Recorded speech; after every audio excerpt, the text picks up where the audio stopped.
Sabine, Satnam, merci pour cette sadhana, Brice. Je suis arrivé en retard, je n'ai pas réussi à me lever. J'ai pris le train en marche après les échauffements. Je ressens tout de même de belles énergies circuler en moi. Les chants y participent grandement. Bravo à celles et ceux qui sont là depuis le début.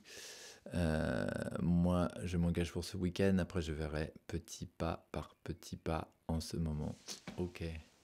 Bon, arriver après les échauffements, bon, c'est quand même le. Tu as fait le principal. Bon, je m'engage pour ce week-end et après je verrai. Ok. Bah c'est bien si tu t'engages pour ce week-end, donc voilà, c'est bien. Et après, ce qui serait bien, c'est que tu vois après le week-end si tu t'engages pour autre chose.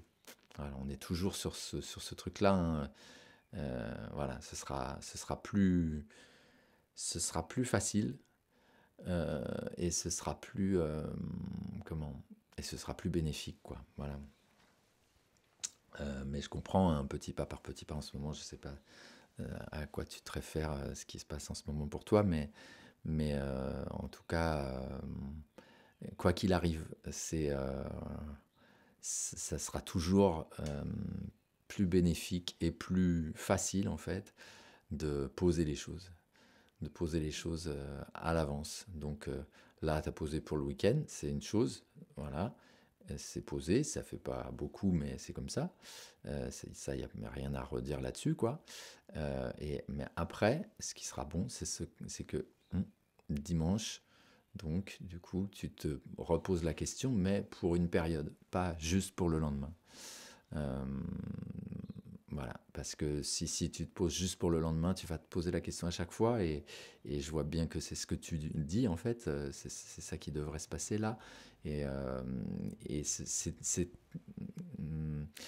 on a l'impression que c'est plus confortable, plus facile, comme ça. En tout cas, bon, je laisse faire et puis que je verrai de jour en jour comment ça se passe. Et donc, c'est plus confortable, plus se respecter un peu, ou je sais pas quel terme dire, mais enfin, voilà, qu'on se jauge à chaque fois, etc. Donc, c'est plus prudent, ou je ne sais pas quoi. Et alors que c'est bien plus confortable de s'engager en fait.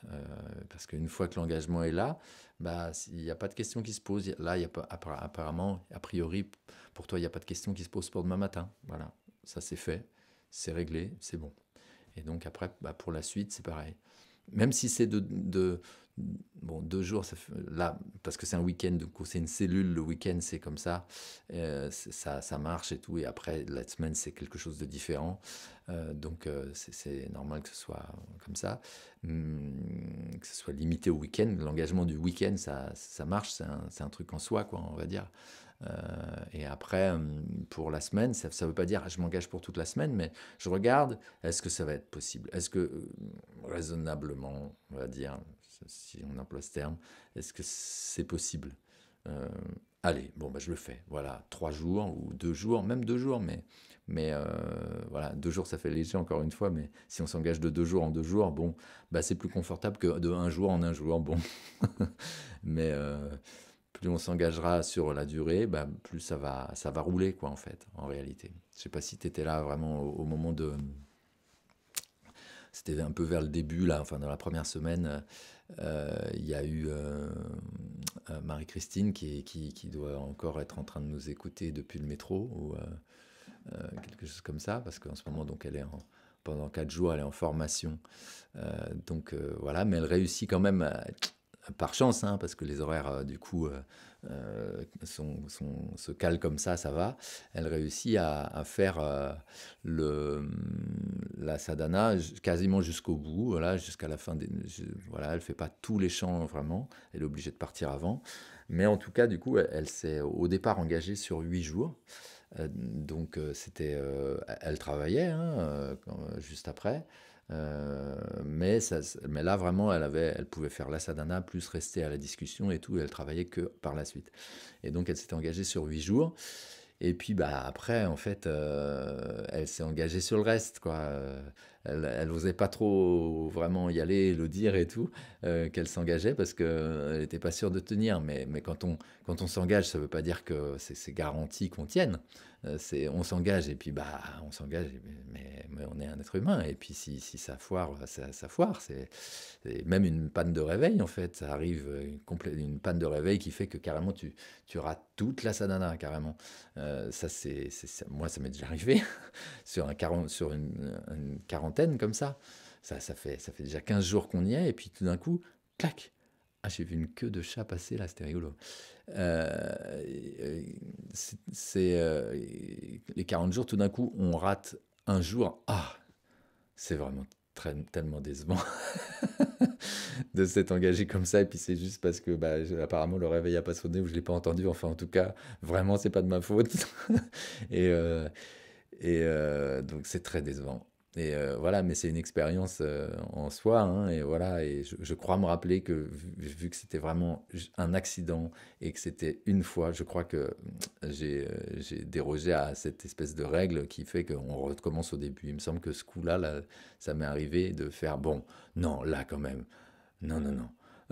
Je recommence pas à zéro, c'est pas possible. Parce que il y avait, si je recommençais à zéro, bah après ça me portait à une autre période qui faisait que c'était pas possible. Donc je me suis dit, bon, non mais là vraiment, je tiens jusqu'au. Il y aura eu un accident. Et bon, donc j'ai dévié sur ce truc-là. Mais ce que je voulais dire, c'était que Marie-Christine s'est engagée sur les 8 jours, et puis après s'est engagée pour le reste avec ce petit truc de 4 jours qui fait qu'elle fait pas le truc total, mais en fait c'est pareil, c'est pas voilà, elle finit pas les chants, mais l'important c'est d'être vraiment dans le mouvement, et puis de se lever à la même heure, nanana, de commencer la sadhana, tout ça, ta, ta, ta. Et puis bon, bah il y a la fin qu'on fait pas tout à fait, c'est pas, voilà, on voit bien que l'engagement le plus important c'est d'être là, quoi, vraiment. Et voilà, et donc ce que je voulais dire surtout, c'est que elle témoignait à un moment d'un jour, dans les 8 premiers jours là, où c'était vraiment l'engagement qu'elle avait pris au départ, qu'elle s'est couchée très tard, elle était obligée, par un mercredi soir où elle avait une activité de je sais pas quoi, et elle se couchait tard, et donc elle a dormi à peine 4 heures, et il y avait d'évidence que ça n'était pas questionnable que finalement elle se lève pas parce que vraiment c'était trop peu de sommeil. Euh, il s'était, Elle était portée vraiment. Elle a témoigné de ça, et je dis ça c'est parce que c'est un témoignage récent et que c'est une parmi les gens qui sont là. Mais bien sûr que moi je l'ai vécu continuellement, et c'est ça qu'on rapporte de la sadhana aussi. C'est que cet engagement vraiment nous porte. Et donc c'est le cadeau en soi. Enfin, c'est un des cadeaux en soi, vraiment. C'est qu'on se sent porté complètement par quoi? Par notre propre engagement. Donc on se sent porté juste par notre être lui-même qui s'auto-aide.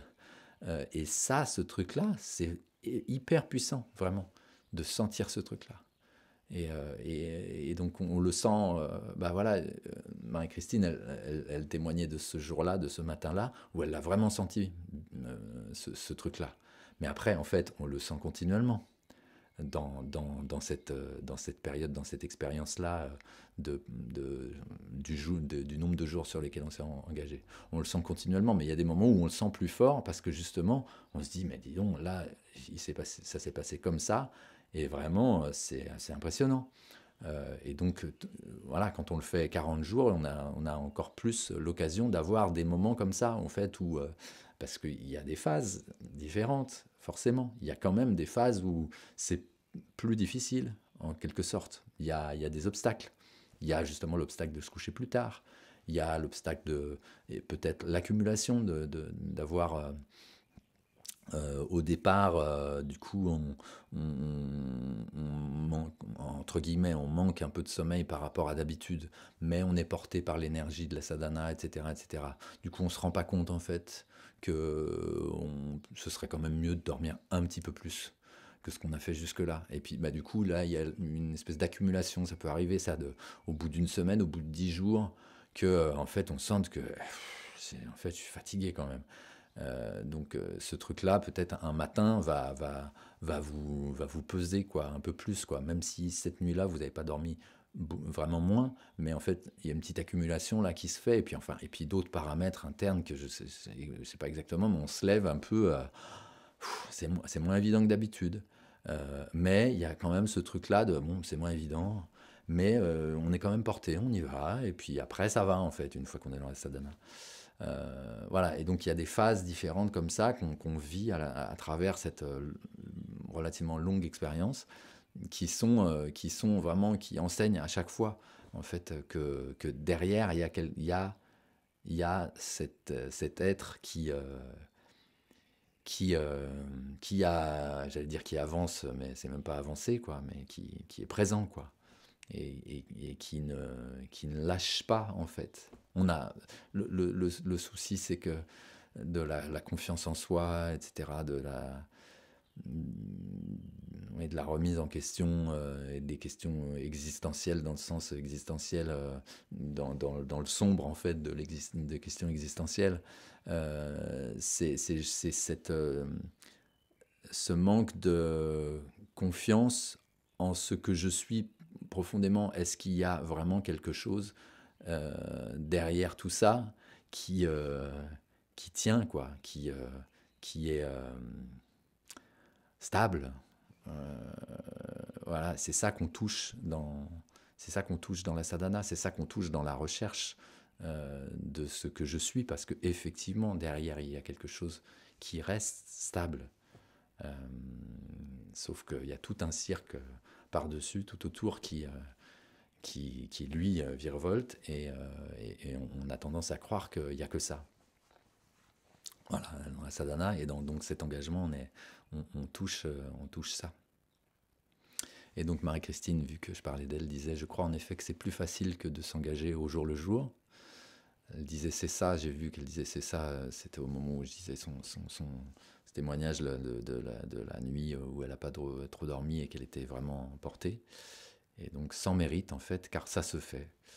Oui, oui, c'est sûr, hein, quand vous nous entendez peut-être aussi euh, témoigner de certains trucs, de certaines expériences qu'on a fait. Euh, bon, ça peut paraître je raconte mon truc, c'est un peu prétentieux parce que c'est puissant. L'autre fois, je racontais je sais plus quoi, et puis il y avait quelqu'un qui me disait bravo, bravo. Mais bon, évidemment, je le raconte pas pour qu'on me dise bravo, et je le raconte pas pour qu'on me dise bravo. Et il n'y a pas vraiment de raison en fait, de ce bravo, parce que c'est pas, effectivement, comme dit Christine, c'est pas un mérite. Effectivement, ça se fait. Une fois qu'on a engagé le truc, ah, il y a quelque chose qui se fait, malgré les tergiversations habituelles de la personne, quoi. Et même malgré les tergiversations un peu de la personne sur cette expérience-là, qui quand même, par moment, quand même, il y a le mental qui est là quand même, et donc qui dit, qui hésite, quoi. Quand je me suis retrouvé à faire cette méditation là que j'avais à faire pendant 40 jours, je me suis retrouvé à la faire dans le train, sur un siège à côté de quelqu'un d'autre, avec les bras comme ça. Bon, il y a quand même eu un petit questionnement. Ça s'est pas fait clac comme ça. Il y a quand même eu un moment de ouh là là, j'ose le faire ou j'ose pas. Et puis, mais il y a une puissance en fait derrière qui pousse à le faire, quoi, qui dit mais oui, parce que c'est ça, c'est ça qui doit se faire maintenant. Oui. Attends, je t'entends pas. Attends. Hop, hop, hop. Vas-y. Vas-y. Alors, je me permets de prendre la parole parce que justement, je suis dans cette problématique-là. Ouais. Hier, donc là, mon corps, il commence à... Donc, de par mon métier, je sens qu'il y a une accumulation. Et puis, dans la fatigue. Et hier, je me suis repouchée après la sadhana. Ouais. Et au réveil, c'était horrible. Alors, j'ai fait des super rêves où je rigolais beaucoup. C'était vraiment marrant. Mais au réveil, c'était terrible. et la journée a été très difficile. Ouais. Et donc je me suis engagée, moi, je m'étais dit: «Bon, bah, je vais suivre Brice sur les 21 jours». Mhm. Mais c'est vrai que j'ai une période, là, la semaine prochaine, enfin à la fin de la semaine, donc à la fin des 21 jours, Ouais. où je pars, à l'anniversaire de ma sœur. Ouais. Et donc, va se poser le problème de l'espace, je sais pas où je dormirai, et cetera, et cetera. Donc je m'étais dit: «Bah, bon allez Vanessa, c'est bien de s'engager, c'est bien, tu l'as fait, tu es contente, tu étais avec tout le monde, mais il faut aussi savoir s'écouter dans la comment dire? Dans le bien-être, quoi». Parce que c'est vrai que le mental, il peut être, il va nous il va nous titiller comme là peut-être c'est le mental, c'est sûr. Mais je me dis aussi, là, mon corps, il me le dit aussi, quoi. Là, j'ai des douleurs, je me dis, pff, il faut aussi savoir se ménager. Et donc, pour être plus juste, mais il y a quand même quelque chose qui m'embête dans cette prise de décision. Ça me donne même envie de pleurer, de lâcher. Ça me donne même envie de pleurer. C'est de me dire, eh ben, tu vas faire 15 jours et t'arrêtes. Donc, j'arrête demain. Comme ça, c'est pas 3 semaines qui font 21 jours, mais tu auras fait 15 jours pleins et sans arrêt, avec un plein engagement et sans te marteler l'esprit, puisque si je suis après dans cet entre-deux dont tu parles la semaine prochaine, tous les jours, je vais me poser la question. Mhm. Et ça, pour moi, je me dis non, c'est pas sain non plus, parce que voilà, je me le dis comme ça. Alors, je sais pas si c'est vraiment juste, si mon mental, là, il est en train de me jouer des tours. Mais bon, j'ai envie aussi de me dire, enfin, ouais, je me dis: «Bon, faut peut-être que je sois» comment dire? Je le referai. Je referai une période de 21 jours et je regarderai sur la période si justement je n'ai pas des choses, qui me perturbent, quoi. Voilà, je sais pas ce que vous en pensez. Je veux bien votre avis. Euh, de toute façon, déjà comme point de départ,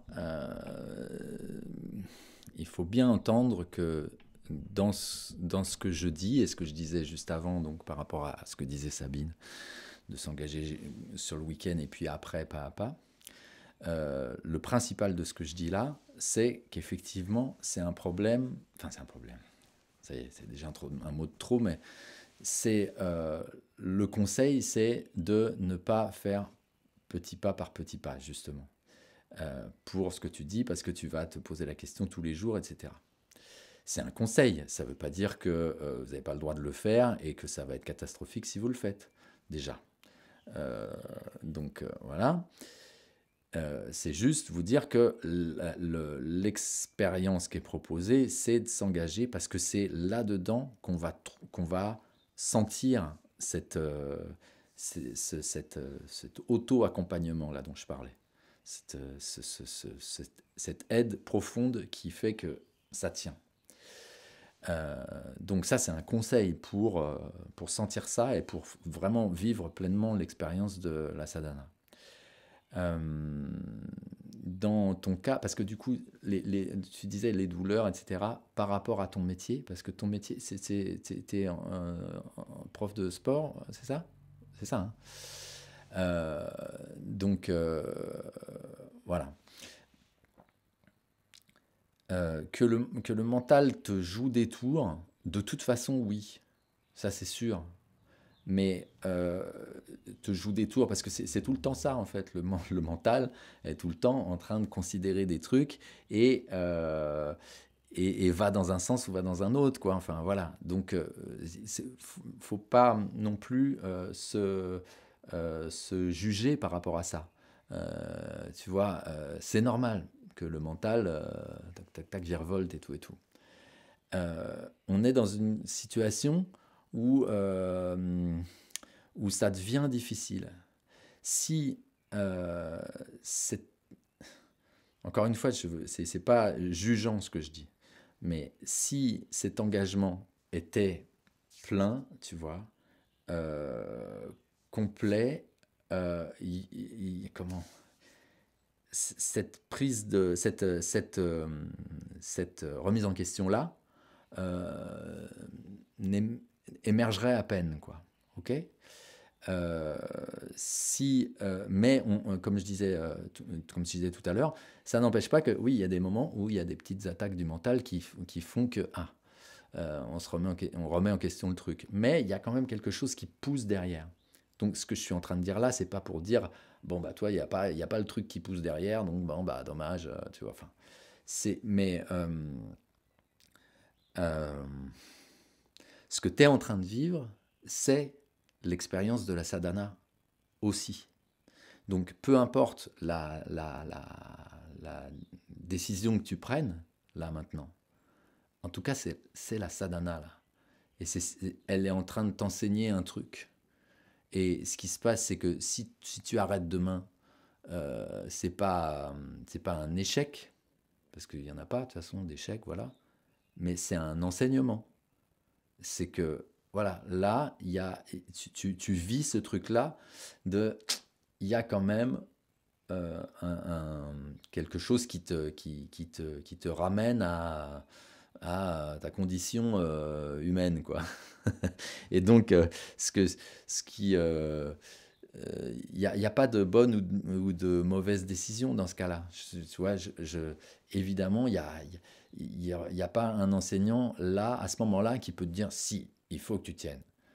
Tu vois, c'est pas possible. Parce que on peut pas prendre cette responsabilité-là. Je suis pas dans ta personne.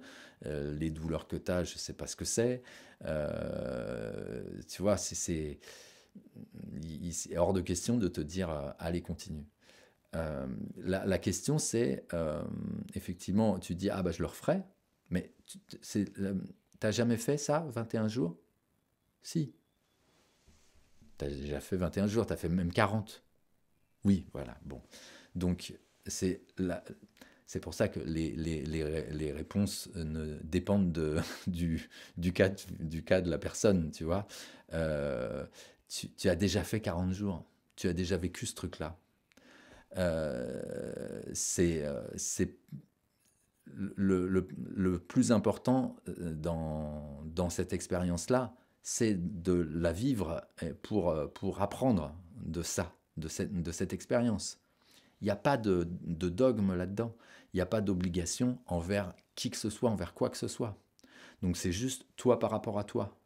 Et c'est pas une catastrophe de s'arrêter au bout de 15. Et c'est même pas, tu vois, il n'y a même pas non plus de principe, comme tu disais, de 15 jours pleins avec un engagement plein, etc. Il faut du coup s'arrêter là. C'est là, aujourd'hui, si tu te dis, bah, je sais pas à partir de quand c'est le problème vraiment, mais si tu te dis, bah, je le fais encore 3 jours, voilà, et puis ce sera ton engagement encore 3 jours, quoi, jusqu'à ce que ce soit pas possible. Après, tant qu'à faire, vu que tu vas pas aller jusqu'aux 21 jours, alors, bon, pour l'histoire des douleurs et tout, du coup, tu vas t'arrêter avant. Bon, c'est toi qui vois. Peut-être que ces douleurs-là, tu vois, il y a une petite... Alors là, c'est de l'interprétation, mais du coup, on va pas aller trop loin là-dedans. Mais peut-être que ces douleurs-là sont une espèce d'appel, d'alerte qui dit de toute façon, tu vas pas y aller jusqu'au bout. Donc regarde, tu vois, c'est pas la peine. Bon, mais bon, non, je vais pas plus loin que ça là-dedans. Mais c'est possible tu vois, qu'il y ait des trucs forts comme ça dans le mental. Donc, tu as déjà fait les 40 jours, tu as déjà eu cet enseignement, tu dis que tu vas refaire à un moment ou à un autre les 21 jours avec nous ou par toi-même, ou refaire 41 jours, etc.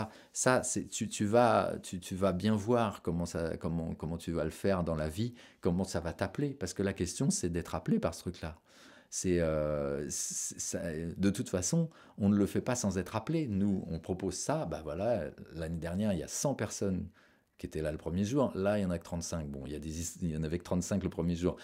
Bon, il y a des histoires de visibilité sur le net, mais il y a aussi des histoires de les gens qui sont là, qui nous connaissent et tout. Ah bah il y a un appel là, à ce moment-là, et il y a tant de personnes qui sont appelées par ce truc-là à ce moment-là.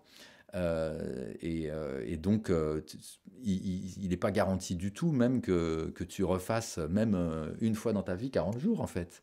C'est pas garanti. C'est si tu es appelé à le faire, si tu sens le besoin de le faire. Et après, bah, si on sent l'histoire à ce moment-là, de quand même faire attention, j'ai des douleurs et tout, tu vois, je sais plus comment tu le formulais, mais de faire attention à son bien-être, et ben c'est un autre appel, quoi. Voilà. Il s'agit juste d'avoir un discernement par rapport à ça, de le regarder, de pas s'arrêter simplement comme ça en laissant tomber, même en se jugeant, en se culpabilisant, etc., etc.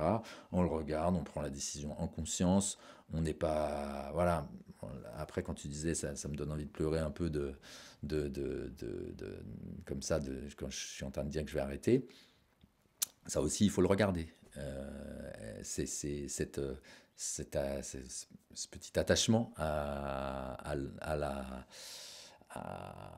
ce que c'est, en fait. Euh, L'attachement envers ce qu'on croit important de la pratique. Mais bon, c'est tout à fait normal, hein.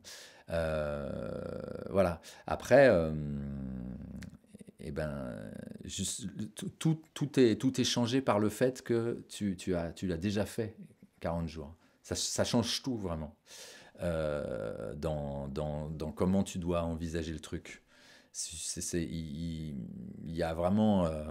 tu as déjà, tu vois, sans parler d'espèce de fierté ou quoi, mais tu t'es déjà prouvé à toi-même, tu vois, que tu étais capable d'avoir cet engagement-là. C'est le grand cadeau de ce truc, c'est de se prouver à soi-même, d'être fiable envers soi-même. Voilà. Donc si tu es fiable envers toi-même, tu te l'es prouvé, ça s'est ancré ça quelque part. Et donc c'est aussi ça qui doit faire que ta décision d'arrêter là doit être plus tranquille, en fait. Parce que tu es fiable. Et donc là, si tu prends cette décision, bah, c'est peut-être parce que justement, tu es fiable envers toi-même. Et donc là, tu vois, tu sens que, bon, ce serait quand même plus raisonnable, entre guillemets, de s'arrêter là. euh, voilà, étant donné que, bon, après, bon, moi, je viens de dire raisonnable et que, bon, moi, le grand conseil qu'on m'a donné dès le départ, c'est de ne pas être raisonnable, personnellement, parce que je l'étais trop. Donc voilà, quand on s'est déjà démontré ça, eh ben, on a justement plus de discernement. Il faut regarder que, a priori, j'ai plus de discernement. Le mental est en train de me raconter aussi que peut-être je suis juste une flemmarde, tu vois, enfin, et que je me raconte des trucs. Bon, mais en fait, non. Il y a quand même quelque chose qui s'est installé, tu vois. En plus, enfin, voilà, tu as suivi la formation et tout. C'est quand même... il y a quand même plein de choses qui se sont passées. Après, pour la réponse par rapport aux autres qui écoutent, du coup, parce que du coup, là, effectivement, par rapport à Vanessa qui a déjà fait 40 jours et tout, ça change tout, ce que je disais par rapport à voilà, la réponse à cette question-là d'arrêter dans ces conditions. Mais bien sûr, ceux qui n'ont pas fait 40 jours, c'est pas interdit d'arrêter non plus, euh, quand on sent que ça va pas, etc. Mais c'est pour ça qu'on raconte aussi nos histoires, nos anecdotes, quoi. Mais aussi des anecdotes. Marie-Christine qui dit ouf. J'ai le droit d'arrêter, quoi, en gros. Euh, voilà, pour dire, dans notre formation, quand la première fois qu'on nous a donné 40 jours de sadhana à faire, et comme je racontais déjà, c'était 40 jours avec des dates imposées, du coup, parce qu'il fallait faire 40 jours, euh, qu'on arrive à la fin des 40 jours. Enfin bon, non, c'était pas totalement imposé, ce truc-là, en fait. C'était conseillé, mais c'était pas totalement imposé. Je me rappelle maintenant parce que ce qui était vraiment imposé, c'est quand on a fait la kitcheri. Par contre, la cure de kitcheri, on devait vraiment arriver à la fin. Donc voilà, du coup, on avait 40 jours à faire, mettons, on avait 40 jours à faire d'ici la prochaine session où on se retrouvait. Avec donc le conseil de le faire plutôt les 40 derniers jours. Et puis, donc, ouais, voilà, on nous explique vraiment la sadhana, nanana, nanana, parce que pour certains qui étaient là, c'était la première année de formation, pour certains qui étaient là, bon, la sadhana, ils n'en avaient pas fait 50 dans leur vie, hein, peut-être. Donc, voilà, et du coup, on explique l'engagement et tout, nanana, nanana. Et puis, il y en a un qui lève la main et qui dit, mais moi, je suis gendarme et je me lève déjà à 5 heures du matin. Alors, comment je fais du coup, je peux pas. Et donc, on lui a répondu, mais comment tu peux pas?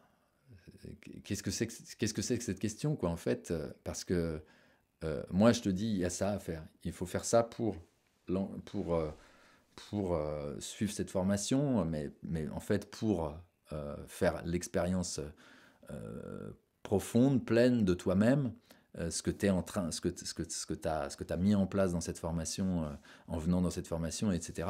Je te dis que c'est ça. Là maintenant, on fait ça. Et donc, bon, toi, c'est pas possible avec ton travail. Qu'est-ce que tu veux que je te dise? Euh, Ton engagement, il est où en fait? Il faut regarder ça. Et à ce moment-là, l'enseignant n'était pas en train de dire, bon, bah, il faut que tu arrêtes ton travail et puis tu fais la sadhana, de toute façon, c'est comme ça. Parce que de toute façon, en pratique, de toute façon, il ne le fera pas. Ou alors, il va quitter son boulot de gendarme. Mais peut-être que là, il va avoir une prise de conscience totale de dire, mais oui, c'est absurde, donc je quitte mon boulot. Et pourquoi pas? Mais en tout cas, il fallait à ce moment-là que cette personne-là ait en face d'elle que, ah, il y a quelque chose qui vient en contradiction avec ce que je suis en train de chercher. Comment je vais faire? Comment je vais faire pour traverser ce truc-là? Bien sûr, en fait, dans ce cas-là, il y a, en fait, en vrai, tu peux faire la sadhana dans l'après-midi, si vraiment il y a pas de moyen de le faire à 5 heures du matin, parce que moi, au contraire de moi, où c'était passager pendant un tournage, etc., où je le faisais à 2 heures du matin, nanana, là, c'est vraiment le gars, s'il faut s'il se lève à 1 heure du matin pendant 40 jours, ça devient complètement dingue quand même. Donc, du coup, voilà, mais c'est quand même une possibilité encore.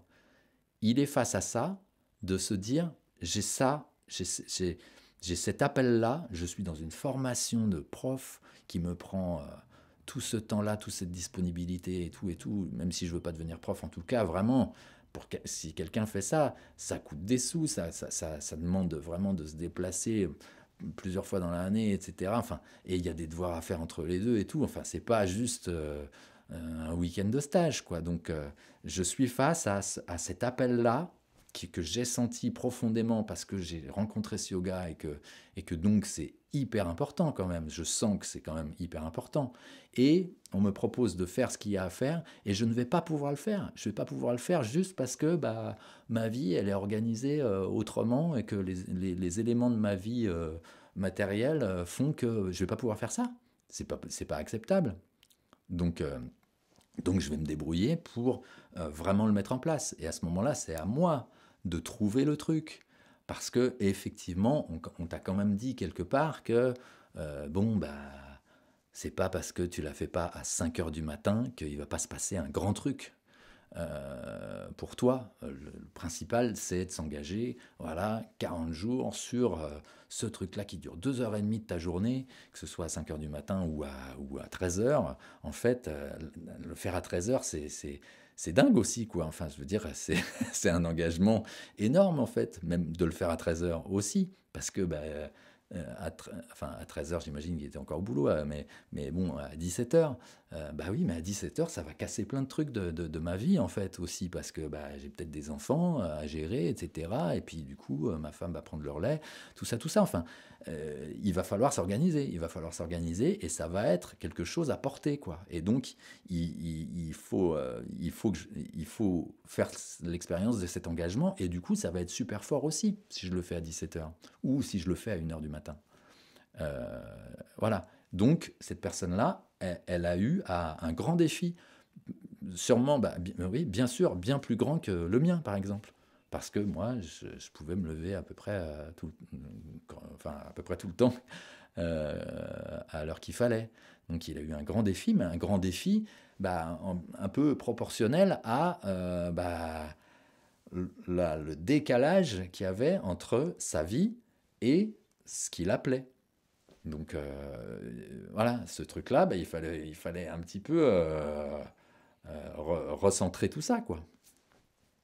Donc, après, je me suis pas. C'était pas un Français. Ah bah si, c'était un Français. Non, c'était pas un Français, je sais plus. Enfin bon, en tout cas, j'ai pas gardé contact avec cette personne-là, donc je sais pas ce qui lui est arrivé, mais en tout cas, il a fait la sadhana. Je me rappelle plus comment il l'a raconté, mais il a dit qu'il l'avait quand même faite. Donc, et peut-être pas tous les jours à la même heure, etc. J'en sais rien, hein, mais en tout cas, il a trouvé une voie là-dedans. Et si il l'a pas faite bien, s'il l'a pas faite tous les jours à la même heure, du coup, vraiment complètement désordonné, etc., il en a tiré aussi une leçon en fait à ce moment-là d'être de n'avoir à ce moment-là de n'avoir pas comme je disais rétabli un peu rééquilibré un peu les choses dans sa vie en fait d'avoir rapproché la possibilité d'adapter sa vie à cet appel-là. Si à ce moment-là ça s'est pas bien passé vraiment parce que c'est tout simplement que il n'était pas encore en mesure de le faire, mais il y a un grand enseignement, rien qu'à voir que ça n'est pas possible, rien qu'à expérimenter, que même quand j'essaye de le faire, en fait, c'est super dur. Et donc, j'y arrive pas vraiment, c'est trop désordonné. Une fois, je le fais à 1h du matin, une fois à 17h et tout, ça devient dingue. Peut-être même, il lâche en cours de route et tout. Oui, mais d'accord. Mais en fait, il apprend. Il apprend à travers ça. Il apprend à travers ça et à travers peut-être une énorme remise en question personnelle. À travers peut-être quelque chose qui pourra à ce moment-là être très dur personnellement, très dur émotionnellement, mentalement, etc. Une autre grosse remise en question. Donc, et du coup, y compris des symptômes du corps, parce que justement, Vanessa, tu parlais, il y a mon corps qui parle, mais son corps, il parle aussi dans le cas de remise en question émotionnelle, personnelle. Bien sûr que le corps se crispe et donc rapporte des douleurs quand il y a trop de lutte à l'intérieur. Donc ça, c'est...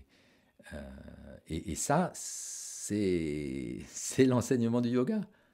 Et il y a des périodes où le yoga, ça passe tout seul, et puis on sent que c'est de plus en plus facile, que ça libère doucement, petit à petit, ça libère de mieux en mieux, etc. Et je vis que des belles choses dans le yoga, et tout, et tout. Et puis, il y a des périodes où il y a une espèce de palier comme ça, là, qui est passé, qui est à passer, parce qu'on voit qu'en fait, il y a ce gros truc-là, que j'ai pas... Je m'étais pas confronté à ce truc-là. Et tout d'un coup, le yoga m'y confronte. Et ça, parfois, c'est dur. Hein. Si ça n'est jamais dur, en tout cas, dans toute votre pratique, c'est un peu louche. Mais bon, ça arrive. Hein. Il y a des gens à qui ça arrive aussi, quand même. Hein, parce que justement, ils n'ont pas beaucoup de choses à régler, à débroussailler, quoi. Bon, donc on peut pas dire ah bah non si ça t'arrive jamais vraiment jamais rien bon bah du coup c'est nul mais quand même dans l'ensemble vraiment si le yoga vient jamais vous titiller sur au moins des petits trucs c'est quand même que c'est quand même bizarre. Marie-Christine du coup qui dit eh oui les contradictions nous révèlent des choses intéressantes. Pour avancer sur notre chemin de vie, ça se regarde. On peut éviter de le vivre comme un conflit et le transformer en autorisation, en choix. Et puis rien n'est gravé dans le marbre. C'est une histoire de responsabilité personnelle et de bienveillance envers soi aussi. Bienveillance, pas complaisance. Oui, mais ça c'est justement... Il y a un discernement à avoir c'est toujours très sur le fil, cette histoire entre la bienveillance et la complaisance envers soi-même. C'est toujours un peu sur le fil. il faut j'allais dire, il faut se méfier, quoi. Il faut se méfier de soi-même, de son mental, là, dans ces considérations-là. C'est c'est difficile d'avoir vraiment le discernement de ça. Euh, c'est difficile d'avoir ce discernement, et c'est pour ça que la sadhana, justement, est si radicale. C'est pour éviter d'être dans ce dilemme-là entre bienveillance et complaisance. Et c'est justement pour ça qu'il n'y a que l'engagement tenu qui vous enseigne et qui est vraiment valable. Voilà. Et donc, il y a des situations comment, un peu exceptionnelles où ben, on lâche l'expérience en conscience, quoi. Et c'est pour ça que je disais ça à Vanessa aussi, c'est que là, le paramètre essentiel de ce que je réponds à Vanessa, c'est qu'elle a déjà fait 40 jours. Donc, elle a déjà traversé ce truc-là, elle l'a déjà vu, et donc, a priori, elle a ce discernement-là, justement, entre la bienveillance et la complaisance. Et tant qu'on ne l'a pas vu, ça ne veut pas dire qu'on est forcément dans la complaisance, hein. Mais ça veut dire qu'il y a quand même un doute. Et donc ce doute est censé justement tomber une fois qu'on a fait 40 jours. Enfin, bon, 21 jours déjà c'est bien, hein. Mais une fois qu'on a fait 40 jours, a priori ce doute est tombé. Et il peut revenir évidemment, parce que le mental réattaque les choses, etc. Et voilà. Mais a priori, il y a quelque part la confiance qui a été donnée en soi-même à travers cette expérience de 40 jours, si elle a été authentique, et si justement elle a été sans faille, etc. Parce que bien sûr, si j'ai fait 40 jours mais que j'ai raté 5-6 jours par-ci par-là, bah, là non, ça marche pas. Ça marche pas, parce que c'est pas un engagement envers celui qui a dit qu'il fallait faire 40 jours. C'est juste que bah, le principe, c'est ça. Donc, si tu t'es engagé, mais qu'en fait, tu as failli par-ci, par-là, bon, bah, donc le résultat n'est pas là, en fait.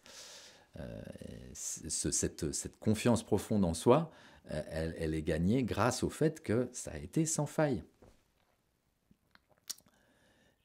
Oui, en fait, le bébé ne marche pas du premier coup sans tomber, Marie-Christine.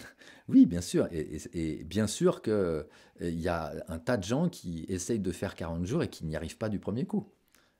Bien sûr. Mais donc, ils n'ont pas, ils ont pas, ils ont pas fait ça. C'est pas grave, hein. C'est pas grave. On continue à vivre, hein, tranquille. Mais mais l'enseignement qu'il y a à travers ça, bah, du coup, n'est pas acquis, quoi. Arjan Kirtikor. Personnellement, je me suis engagé à en faire une chaque semaine, tous les dimanches, car je sais que pour le moment, je ne pourrai pas plus, et je ne veux pas avoir ce sentiment de déception de moi-même, à cause de mes problèmes de santé du moment. Bon, ben voilà, mais ça c'est... Il n'y a rien à redire là-dessus, hein. C'est bien sûr, hein. Évidemment, quand on parle de tout ça, la sadhana, c'est une radicalité dans l'engagement de 21 jours ou de 40 jours. C'est radical. C'est radical, mais c'est radical pour celui qui le fait. C'est radical pour celui qui s'engage dedans. Voilà. Et après, tout le reste, il n'y a aucun problème. Et s'arrêter en cours de route, ça enseigne aussi. De toute façon, il n'y a pas de problème. Ça enseigne. Ça vous touche. Ça touche quelque chose qui dit « Ah, ça n'a pas été possible. » Donc, quelque part, pourquoi ? Et il ne s'agit pas de se faire des nœuds dans la tête avec ce pourquoi, mais il y a un pourquoi quand même. Pourquoi ça n'a pas été possible ? Mais bon, la réponse viendra, se dissolvera au moment où on le fera vraiment. Mais en attendant, on peut effectivement se dire pourquoi. Pourquoi? Bah parce que je suis gendarme et que je me lève à 5 heures du matin tous les jours. Bon, ouais, c'est vrai, peut-être que. Bon, mais et puis bon, bah là, voilà, l'engagement, cet engagement, une fois par semaine, c'est déjà ce qui est bien, quoi. Voilà, et comme s'engager à aller à un cours par semaine en salle près de chez vous, bah, c'est déjà super. Si on a des élèves qui vraiment ne sont jamais venus à un stage. Bon, j'aurais tendance à leur conseiller de venir quand même à un stage parce que c'est quand même, il y a quand même une autre portée aussi. Mais quand même, il y a des gens qui sont jamais venus à un stage. Mais par contre, j'ai vraiment la sensation que jamais ils ne ratent un cours, quoi. Ça a dû arriver quand même parce que, mais il y en a deux, trois qui sont là depuis plusieurs années et, euh, et c'est très rare qu'ils ratent. Donc il y a un espèce, quand même, c'est un engagement, ça aussi, quoi, hein, d'être vraiment toujours là. Je me rappelle aussi pendant qu'on faisait 8 jours de sadhana, là, comme ça, où il y avait quelqu'un qui témoignait que ça faisait 7 ans qu'il faisait la sadhana, tous les jours, sauf le week-end. Donc voilà, sauf le week-end, parce que j'étais en train de dire oui, tous les jours, machin, pendant une période et tout, ta. Et donc, lui disait, bah moi, bah oui, mais ça fait 7 ans. 7 ans tous les jours, sauf le week-end. Mais bien sûr, mais si tu veux, tu peux faire ton truc même sur 40 jours, mais dire vraiment, moi, je ne pourrais pas le faire le mercredi. C'est pas possible.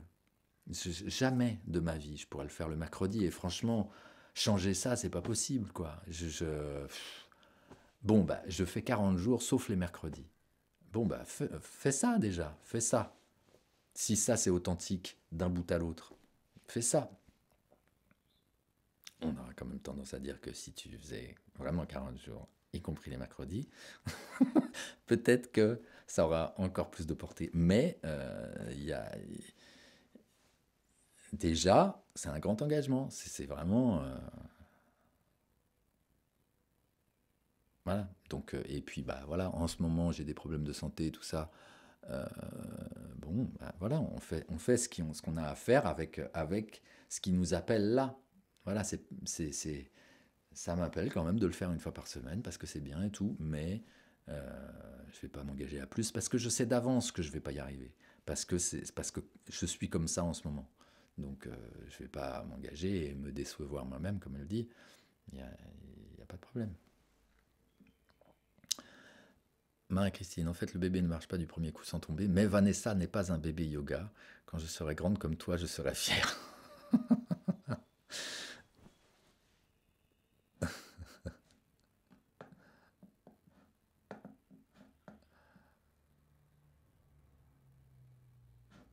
Bon, super.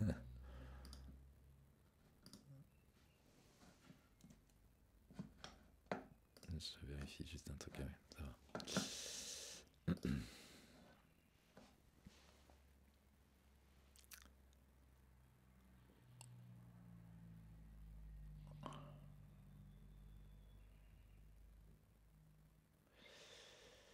Bon, super.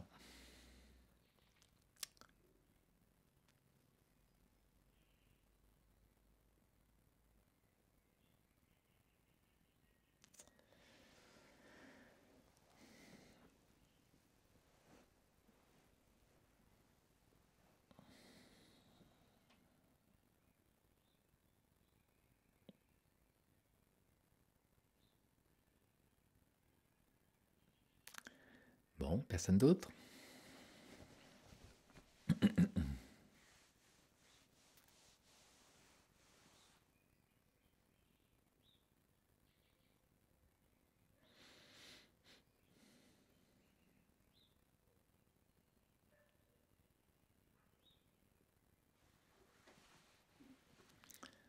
Ok, il y a Sophie qui dit merci pour vos témoignages, à demain. Arjan Katikor, pour celles et ceux qui voudraient continuer la FFKY, propose une sadhana tous les dimanches. Et oui, oui, vous allez sur le site de la FFKY, c'est avec Kirpal Singh et Ishwara Kaur tous les dimanches. Il y a aussi notre enseignant, qui ne fait pas partie de la FFKY, qui en fait aussi une tous les dimanches. C'est Karta Kartasing, mais qui s'appelle autrement maintenant, j'arrive pas à imprimer son nom. Et son école s'appelle Amritnam Sarovar. Anne-Marie, de mon côté, la présence du groupe et la guidance de Brice m'amène un accompagnement festif précieux que je savoure et cela me permet de mettre les tentatives de découragement en moi à distance. Ouais, super. Oui, Kartasing, c'est aussi Zoom, ouais.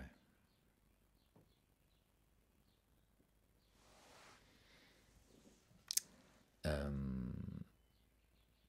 Marie-Christine, tu as évoqué quelque chose que tu as fait au début des échanges et je n'ai pas retenu le nom. Si tu vois de quoi je parle, tu peux nous en dire un mot?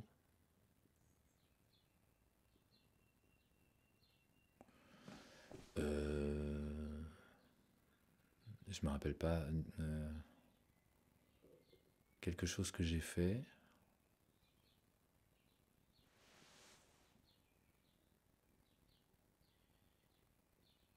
Ah oui. La kitscheri. Ah oui, oui, merci. Merci, Divine. Oui, oui, c'est ça. Oui. C'était pendant la formation. C'est une cure, une diète. Kitscheri. On propose ça dans un stage qui s'appelle Purifier l'essentiel. On mange ça pendant toute la semaine. Et donc, nous, on l'a mangé pendant 40 jours. Qui est une préparation d'origine indienne, hein, à base de riz, haricots mango, tout un tas de légumes, plutôt des légumes dépuratifs de préférence, mais bon, pas que, comme comment dire, le céleri, le fenouil, c'est bien pour ça. Mais on peut aussi mettre des légumes un petit peu plus comment dire, doux. Voilà, et puis oignon, ail, gingembre, et puis un tas d'épices et une sauce pimentée, si on peut. Voilà. Et donc ça, c'est un plat qui est surcuit, quoi. Hein. Vraiment, ça devient une bouillie. Hein. On voit même plus la forme des légumes. Et le riz et les haricots mongo, on voit plus non plus en fait. C'est une bouillie. Mais c'est très bon. Et enfin, après, il faut aimer, mais moi je trouve ça très bon. Et puis ça dépend un peu aussi des légumes qu'on met dedans, parce que si on met que du fenouil et du céleri, bon, il y en a qui adorent ça, hein, mais c'est c'est un petit peu, ça peut être un peu rude, quoi, mais voilà, avec un petit peu de patate douce là-dedans, c'est très très agréable. Mais bon, donc voilà, on mange ça donc pendant 40 jours et matin, midi et soir. Donc on mange vraiment rien d'autre. Alors nous, dans le stage, justement, c'est une autre forme, parce qu'en plus c'est qu'une semaine, donc c'est pas le principe de la diète pendant 40 jours et tout. Donc quand on fait ça en stage et puis aussi dans le festival international, c'est ça aussi qui est servi. Mais le matin, en fait, il y a que deux repas par jour hein, quand on fait les stages et les festivals comme ça. Euh, mais donc le matin, ce qui est considéré comme le petit-déj, ce sera plutôt une soupe avec des petits morceaux de pommes de terre et d'oignons dedans. Aussi avec la kitscheri, on peut accompagner un peu de salade verte quand même. Et, euh, et aussi le matin, oui, il y a la soupe, mais il y a aussi deux fruits. Voilà, c'est parce qu'on est dans un stage que on est là pour faire du yoga d'une manière intensive, donc c'est quand même bien d'avoir un apport en vitamines qui du coup est assez absente de la kitscheri parce que c'est hyper cuit. Donc bien sûr, ce plat-là n'est pas du tout à conseiller de manger toute la vie, tout le temps, parce que effectivement, quand même, ça manque de vitamines. Euh, Ça manque d'autres trucs aussi, hein, des nutriments qui partent dans la surcuisson comme ça. C'est un plat qui est dépuratif, quoi. Donc voilà, on purifie le système, on nettoie le système avec ça. Et 40 jours, c'est beaucoup, mais ça entraîne pas des manques, des carences en vitamines et tout, ça va. Mais voilà, on va pas le faire 1000 jours, quoi.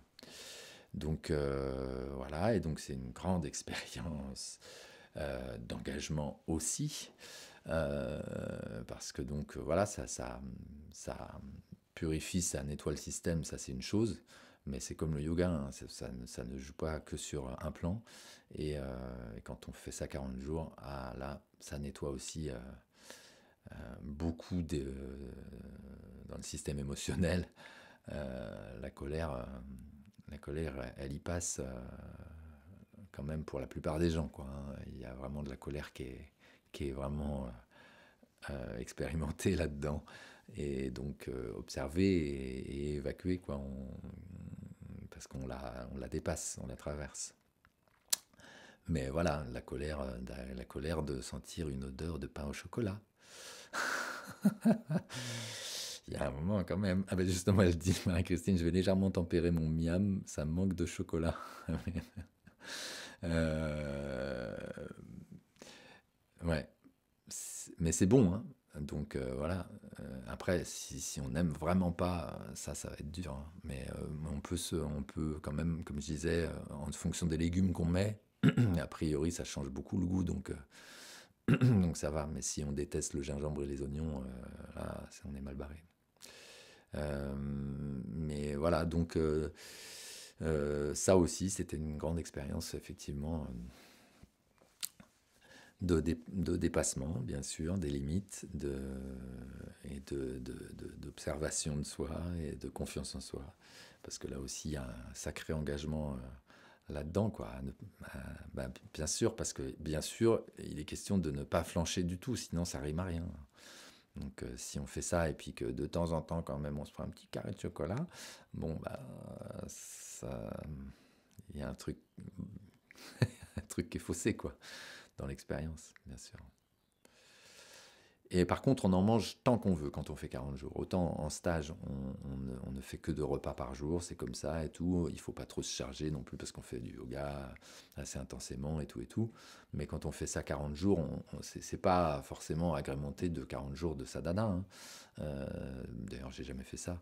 Donc ça n'empêche pas de pratiquer le yoga. Ah oui, par contre, il y a le satkriya à faire 11 minutes par jour. Voilà, ça c'est obligatoire, entre guillemets, parce que ça va favoriser le, le transit, on va dire, à bouger ce nombril pendant 11 minutes tous les jours, parce que quand même on mange beaucoup de riz, donc ça peut avoir tendance un peu à aller vers une petite constipation, mais bon, je j'ai jamais vécu ça en fait, c'est très très cuit, et, euh, mais donc quand même voilà, le Satkriya est là pour ça aussi. Donc ça fait quand même une pratique quand même qui est régulière aussi, 11 minutes par jour, finalement c'est pas rien, pendant 40 jours. Euh, voilà, mais ouais, je sais plus où j'étais avant de dire qu'il y avait cette cria, mais voilà, un grand engagement envers soi-même en tout cas. Vanessa qui dit: je réalise que je n'ai pas mis correctement fin au carême, je manque de vitamines, c'est ça aussi. Ah, ouais.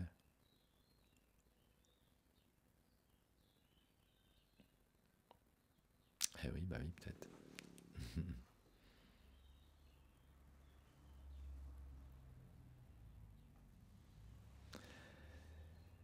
Tu fais le carême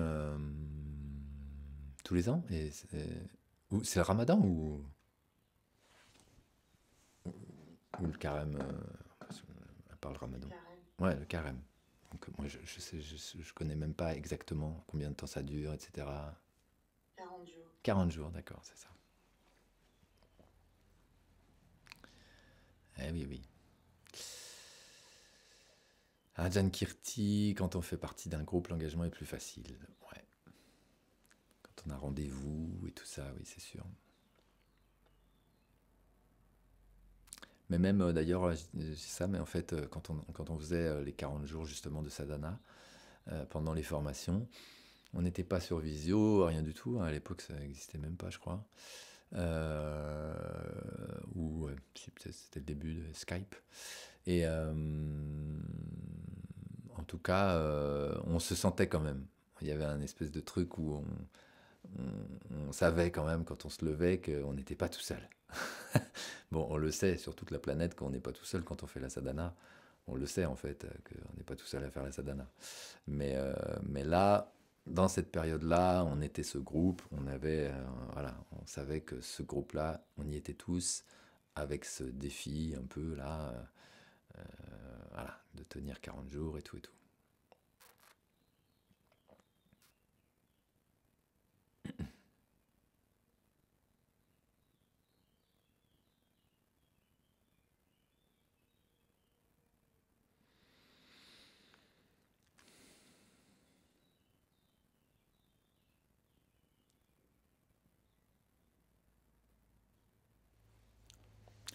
Sabine, j'ai déjà fait l'expérience du Kicheri pendant une semaine avec le Satkriya, j'avais ressenti un bien-être profond. Ouais. Mm, mm.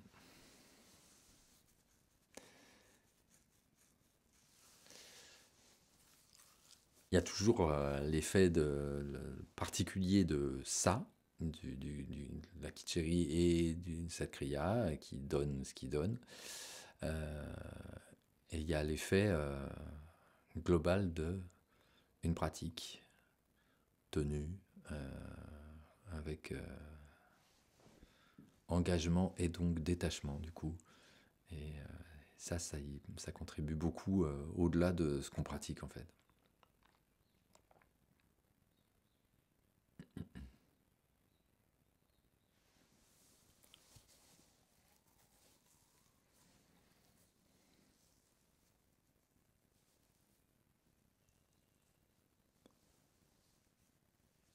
Je repense à juste le fait de la première question de Vanessa en fait.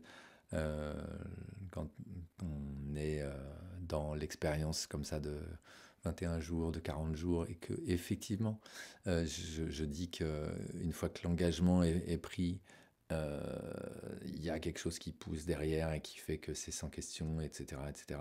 Comme je disais à Marie-Christine, enfin comme le témoignage de Marie-Christine par rapport à sa nuit courte là. Mais en même temps, je disais aussi il y a quelques jours, ça ne veut pas dire que il n'y a pas quand même des attaques à des moments hein, qui vraiment sont puissantes sur. Là, j'ai envie d'arrêter quoi. Mais ce truc-là fait partie de l'expérience et il est traversé ou il n'est pas traversé.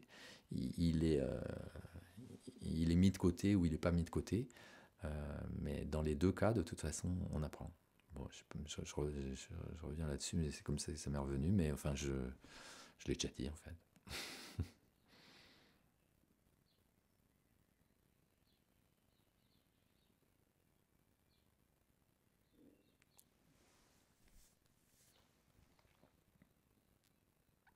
Ah, Jan Kirti qui dit aussi l'entourage aussi qui parfois ne comprend pas. Ouais, ça encore un autre sujet là-dessus, mais oui, effectivement. Alors bon, Elodie et moi, on n'a pas vécu ça directement parce que notre entourage mutuel fait que ça va.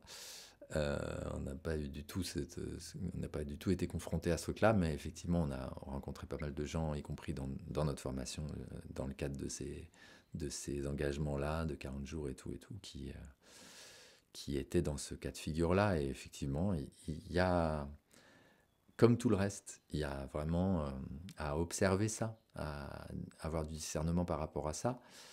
Et parfois, hein, on en connaît, hein, des gens qui ont eu un couple qui s'est séparé euh, à cause ou grâce à la pratique, quoi, en fait. Euh, Vraiment d'une prise de conscience, en fait, à travers la pratique, que c'est trop. Il y a un moment, c'est trop disharmonieux, quoi.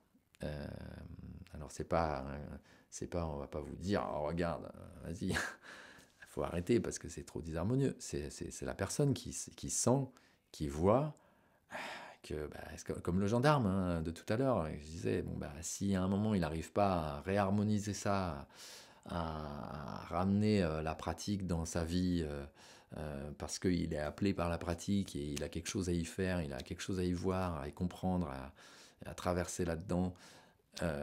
Ici, il n'arrive pas à le ramener dans sa vie, parce que sa vie n'est pas compatible à ça, bah, il y a un moment où ça paraît logique et cohérent que sa vie matérielle s'adapte et donc éventuellement changer de boulot parce que ça marche pas.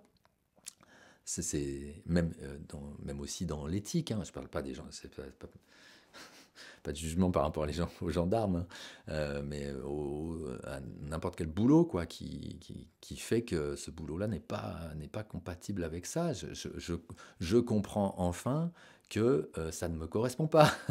Vraiment, je le savais déjà un petit peu, ça commençait à me travailler, mais là vraiment, en voyant ce que ça provoque avec la pratique, je suis même pas libre d'aller chercher vers moi-même parce que ma vie matérielle m'en empêche, bon, bah, il y a un moment, faut regarder les choses en face quand même.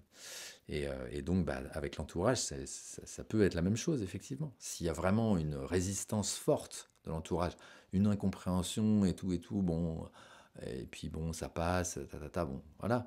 Mais quand vraiment ça comprend pas et qu'en plus ça refuse, etc., et que ça critique et tout, il y a un moment, ça travaille fort quand même pour te montrer que est-ce que ça doit continuer à fonctionner comme ça. Je dois vraiment me coltiner ça.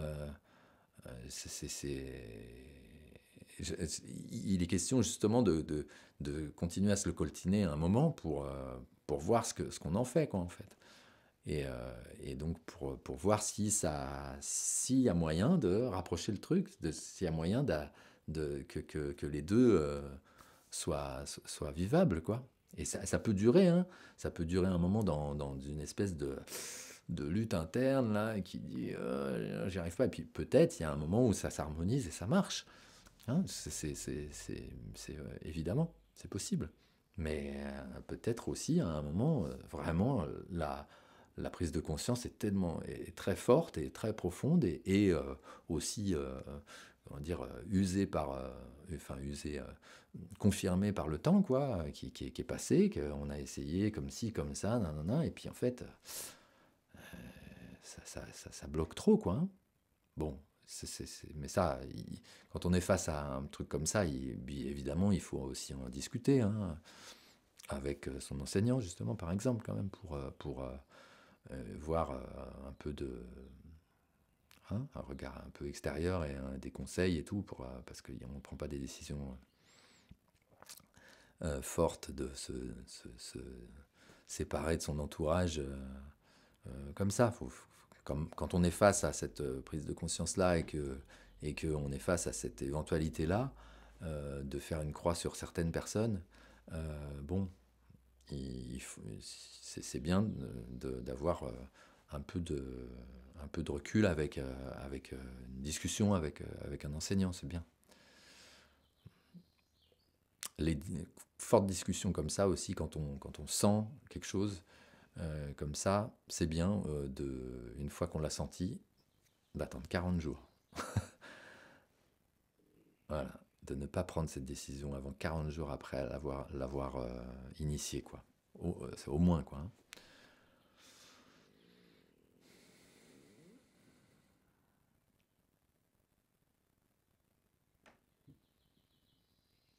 Alors donc Rajan, justement, qui rebondit sur, du coup, c'est elle qui avait lancé le truc sur l'entourage, dit: mon mari est un grand sportif et il ne considérait pas le yoga comme un sport, mais il a changé d'avis. D'accord. Mais donc maintenant il considère que le yoga est un sport. Et donc du coup ça rentre dans son monde quoi, parce que c'est un sportif, du coup il accepte, ce que je comprends hein, de ce que tu dis, c'est que du coup il accepte le yoga davantage grâce au fait que maintenant il l'englobe dans le sport. Mais bon, bah, c'est ce que j'allais dire. Sabine dit, mais c'est bien plus qu'un sport. Euh, donc peut-être il en est pas à considérer ça parce que ça fait pas partie de son monde, quoi. Mais bon, déjà s'il accepte la pratique, parce qu'il y voit un intérêt déjà selon sa grille de lecture, c'est déjà, c'est déjà bon quand même. Il respecte mes engagements, voilà. Donc voilà, tout va bien si on n'est pas obligé d'être compris en intégralité par son entourage, y compris par son couple. Euh, En tout cas, instantanément, quoi. Voilà, il a passé un cap. Il ne considérait pas comme un sport, maintenant il le considère comme un sport. Il respecte tes engagements. Bon, et puis au fur et à mesure, bah, non seulement il respecte tes engagements, mais il voit que ça te fait du bien. Ah, bon, bah donc ça va. S'il veut bien, à un moment, il peut voir que. Ah, enfin, peut-être il t'a pas connu ne faisant pas de yoga, j'allais dire. Il peut voir qu'il y a eu une différence avant-après. Euh, voilà.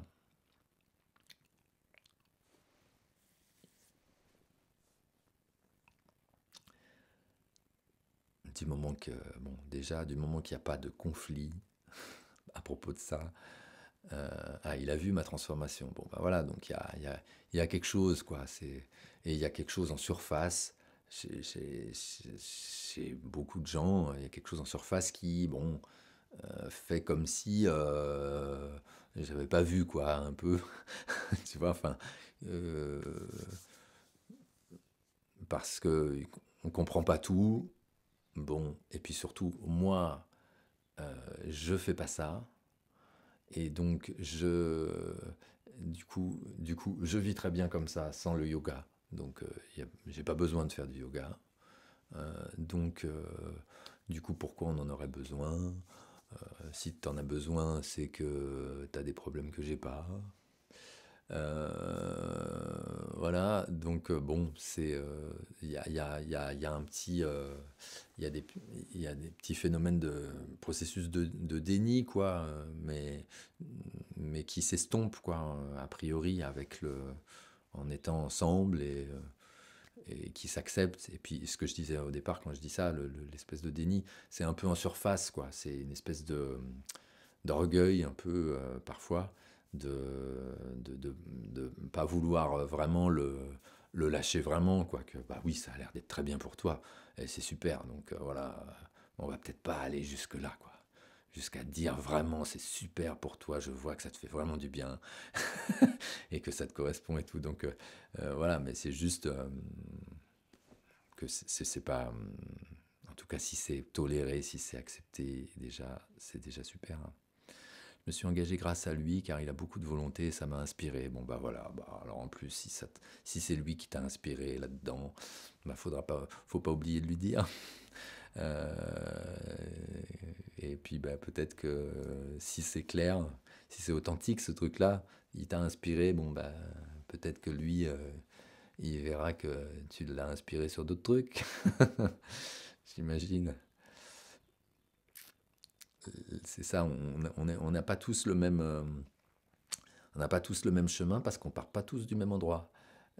Voilà, et qu'on n'a pas tous la même grille de lecture au départ, quoi. Hein, par notre éducation, notre transgénérationnel si on y croit, tout ça, euh, on n'a pas tous le même truc, quoi, les mêmes appels. Donc voilà, mais du moment que on regarde à peu près dans la même direction, hein, que et on peut être très différent, et même il vaut mieux être différent pour justement s'inspirer, voir que l'autre, il est pas pareil, mais il fait ça, et il s'est amélioré en faisant ça. Donc voilà, il y a des choses à s'inspirer, bien sûr. Il a été recordman du monde plusieurs fois en roller de vitesse. Ah, pardon pour cette réaction, parce que je fais beaucoup de roller. Et, D'accord, recordman du monde en roller de vitesse. Il aime quand ça bouge.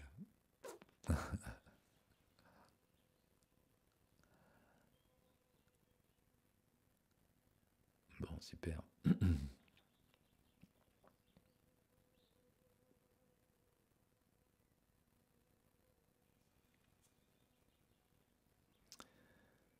Christophe Evarts.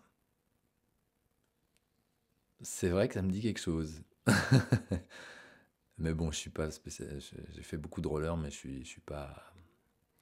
Je m'intéresse pas plus que ça au monde du roller en fait. Mais c'est vrai que ça me dit quelque chose quand même.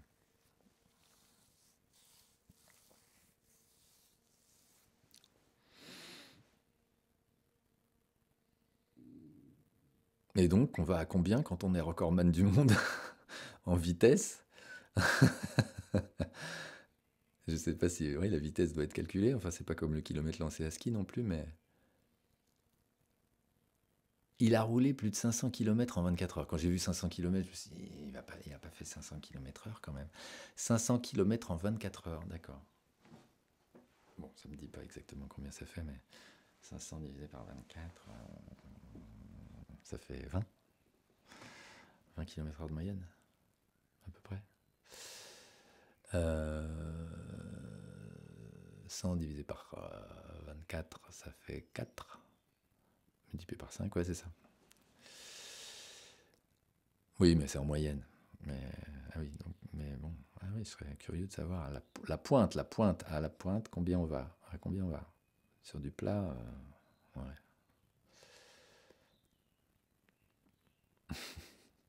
Bon, on s'écarte, on s'écarte.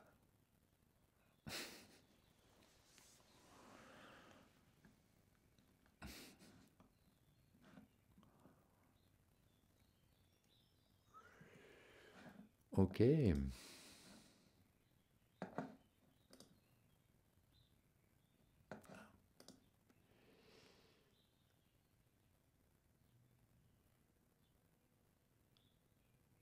Ok. Bon. Est-ce que ça va? Ah bah oui, il est 9 h quand même. Satnam. Comment... Ah, LM. Comment discerner qu'une douleur est juste et qu'on peut l'accueillir sans que cela nuise à notre santé?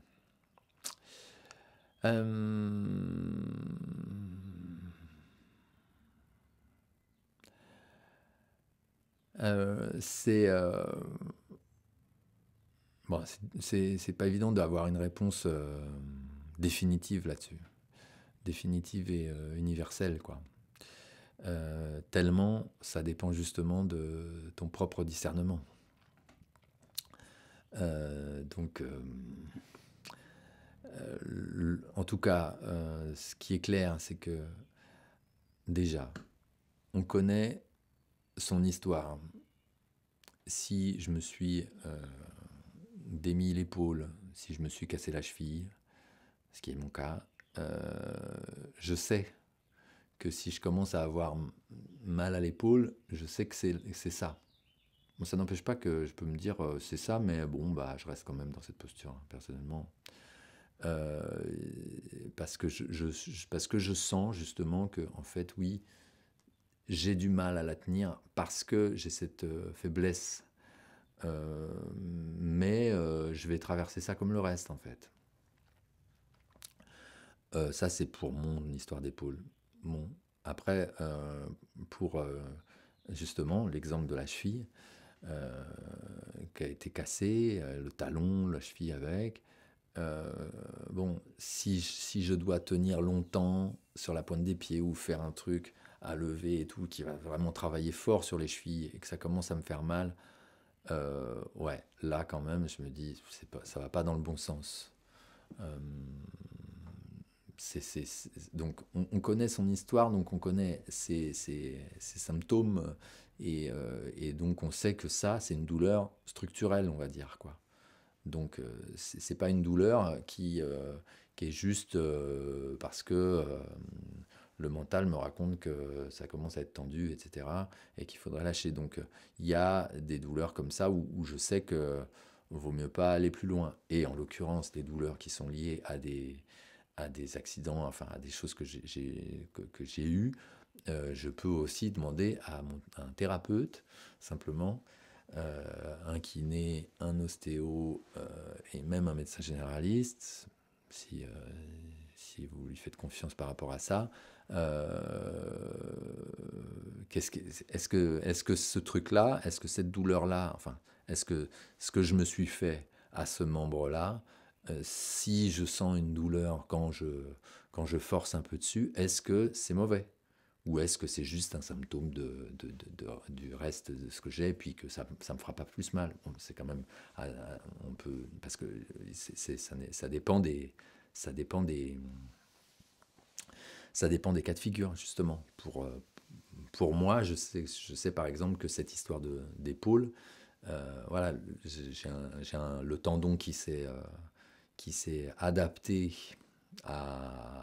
au fait que l'épaule s'était un peu déplacée, ça n'a pas été réparé à temps, du coup maintenant, en quelque sorte, j'ai un tendon qui est un peu plus court ou plus long, je sais plus quoi, à cause de ça, et qui est un petit peu à côté, quoi, qui est un petit peu déplacé, quoi, qui n'est pas exactement au bon endroit. Et donc, ça fait que j'ai une mobilité de l'épaule qui est un petit peu différente. Ça fait que si je force dessus, je le sens. Ça fait que si je dois vraiment très fort forcer, je risque de me faire mal, mais forcer dans un mouvement puissant, quoi. Donc je risque ouais, de me faire mal au tendon et éventuellement ouais, de le heurter. Mais par contre, tenir une posture longtemps, c'est pas un problème. Donc ça, je le sais. Mais ça, tu vois, c'est un truc personnel, je le sais, j'ai regardé, je m'en suis renseigné, etc. Donc ça, c'était pour la partie. J'ai des problèmes spécifiques, je les connais, et donc voilà, je les analyse, et tant qu'à faire, même, je me renseigne, euh, pour être plus précis. Après, pour une douleur dans le dos, euh, une douleur du bas du dos quand on se cambre trop, quand on force dans les étirements, etc. Ça, c'est pas bon. Donc quand on a une douleur dans le dos, il faut essayer de voir qu'est-ce qui se passe, et de relâcher, d'être le plus détendu possible, et de voir si ça continue. Et si ça continue, bah, pareil, il faut un peu analyser ce truc-là et regarder, et éventuellement avec un thérapeute, qu'est-ce que j'ai qui fait que ça fait ça quand je fais ça, et donc est-ce que c'est bon que je continue à faire ça, ou comment je le fais voilà, pour le faire mieux. Euh, voilà. Et après, j'ai envie de dire, tout le reste, c'est dans la tête et que dans la tête. Voilà, si je veux faire une réponse générale, c'est quasiment ça, quoi. Donc, si c'est pas une pathologie, euh, si c'est pas une pathologie, il n'y a pas de problème. Voilà. Et le dos peut être une pathologie. Voilà. Qu'on n'avait pas encore déterminé, quoi, en quelque sorte. Mais, euh, mais en tout cas, si j'ai les bras à tenir longtemps, et puis que ça commence à me faire mal dans les bras, c'est ce qui est proposé dans l'expérience, c'est de traverser ça. Si, pareil, hein, quand je dis le bas du dos, mais si dans cette posture-là, je commence à avoir mal dans le bas du dos, ça c'est pareil, hein, enfin, on va essayer de se replacer au niveau de l'assise, du coussin, etc., pour que ça fasse pas mal. Mais c'est pas en une seule méditation que ça pose un problème, hein. Donc du coup, là, ça me fait mal. Bon, ben, je vais essayer de me replacer un peu mieux, et pour faire en sorte que ça me fasse pas mal. Si ça fait mal dans le bas du dos et dans la colonne, là, c'est à observer. Si ça fait mal sur les côtés, sur les flancs, etc., là, non, c'est juste musculaire, et donc c'est les muscles, bah, qui sont pas habitués à ce qu'on tire trop dessus, et donc, voilà, il faut juste les, les, les réveiller, quoi, les réhabituer. Alors, elle rebondit. Si croyance que même les pathologies, entre parenthèses, histoire perso ou transgénérationnelle ou transmission génétique, peuvent se traverser et changer.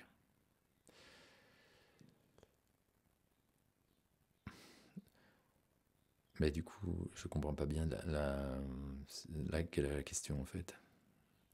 Si croyance que même les pathologies peuvent se traverser et changer. Oui, mais comment? Je peux pas, moi, en face de vous, là, avec une question comme ça, vous dire oui, oui, mais bon, t'as beau avoir ci, ça comme pathologie, etc. Mais de toute façon, il faut tenir et puis il faut faire les exercices jusqu'au bout. C'est pas possible. Donc, c'est-à-dire que je supporte la douleur. J'ai déjà évité 5 opérations dans ma vie. Oui. Alors, euh, c'est un exemple, quoi. C'est-à-dire que c'est comme je dis ça par rapport à mon épaule. Je me suis renseigné, mais euh, comment dire, le fait de m'être renseigné déjà veut dire. Et puis je me suis renseigné, je veux dire, j'ai pas eu 10 000 conseils, etc. par rapport à ce truc-là, hein. Juste on m'a dit que a priori c'était ça. J'ai pas eu de radio finalement qui m'a confirmé tout ce truc-là, tu vois. Donc bon, il y a quand même il y a quand même toujours un doute possible de est-ce que vraiment c'est bon que je tienne. Mais effectivement, je l'observe.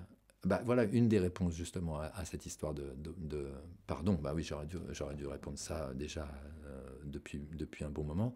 C'est que cette douleur, si elle continue, si tu fais un exercice, que tu continues ce mouvement ou que tu tiens cette posture et que cette douleur reste, voire même s'intensifie, alors c'est peut-être une alerte d'un problème. C'est peut-être ton mental qui continue à travailler dessus, mais c'est peut-être l'alerte d'un problème. Et donc, on va voir, là, à partir de là, bah, la personne décide d'investiguer là-dessus ou pas. Euh, et en tout cas, même si ça n'est que mental, même si aussi c'est pathologique, mais comme tu le sous-entends là, à travers euh, traverser ça et donc que ça traverse, que ça aille au-delà de la pathologie et voilà, comme tu dis, qu'est-ce que tu dis si tu supportes la douleur, tu as déjà évité 5 opérations.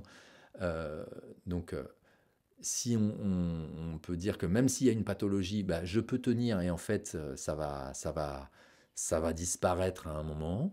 Ok. Euh, Merde, qu'est-ce que je veux dire? Euh, En tout cas, voilà. En tout cas, si la douleur reste et s'intensifie, alors même si c'est une histoire de mental, je suis peut-être en train de provoquer quelque chose qui est pas bon. Au bout d'un moment, hein, je parle. Euh, ça va pas être dans une seule méditation, là, hein, ce qu'on dit, hein. C'est si vous faites une méditation, par exemple, où vous tenez cette posture, toujours la même, pendant 40 jours, à faire ce truc-là, pendant 11 minutes ou pendant 31 minutes ou je sais pas quoi, et que à chaque fois vous êtes dans ah ça fait mal, bon, il y a un moment ça sent pas bon quand même. Donc, et même si au départ, on peut dire que ça n'est qu'une tension musculaire et le mental qui en rajoute, etc. Et qu'on pourrait, effectivement, en se tranquillisant, en lâchant tout ce qu'on peut lâcher, en fait, arrêter cette douleur. Voilà. Mais si je reste dans ce processus qui fait que j'en ai de la douleur, qu'elle s'intensifie, qu'elle dure longtemps, tous les jours, etc., non, il y a un moment, faut arrêter ce truc-là. Donc il va falloir apprendre à faire autrement, ou alors investiguer si j'ai une pathologie par rapport à ce truc-là. Et donc, bon, bah voilà, on explique les choses comme ça scientifiquement, on va dire. Ou alors, bah, je sais pas, trouver comment je peux traverser ça en arrêtant de me faire mal. Dans le yoga, il y a des moments où on a mal, mais c'est pour traverser ça.